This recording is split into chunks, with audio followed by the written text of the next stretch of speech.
По масштабу аналогов московскому пасхальному фестивалю в мире нет. В этом году музыканты выступают 32 дня, во многих городах по 2 раза. Программы разные, большая часть посвящена юбилеям композиторов. Ежегодно мероприятие собирает сотни тысяч зрителей. В рамках фестиваля Валерий Гергиев каждый год представляет известных музыкантов. Молодые имена лауреатов конкурса Чайковского. Есть и те, кто ежегодно выступает на фестивале, например, пианист Денис Мацуев. Фестиваль продолжается и в эти дни. В этом году на сцене появятся скрипачи Кристофор Барати и Павел Милюков. В этом году Абхазия в лице Государственной капеллы в 8-й раз приняла участие в этом фестивале.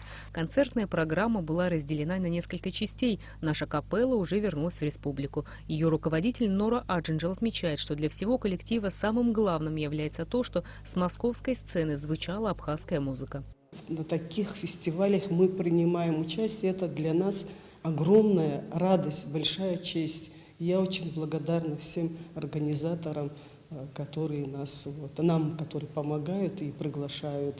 Мы поработали, и я думаю, что достойно выступили и показали свою культуру, свою духовную музыку абхазскую и наши героические песни.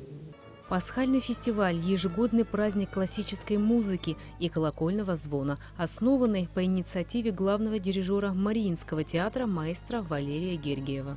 К участию в нем коллектив Абхазской государственной капеллы готовился долго. Репетиции были практически каждый день, ведь нашу капеллу в России встречают всегда тепло, и надо было соответствовать уровню.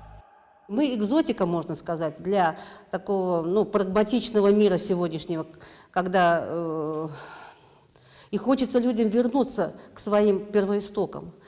И несмотря на все трудности, метео, там было очень холодно, мы очень крепко собрались и отпели свой репертуар достойно. Хотя, как сказать, совершенствованию нет пределов, мы очень критичны к себе, но, судя по восприятию зрителей, нас встречали стоя. Можно сказать, что мы достойно свою республику показали.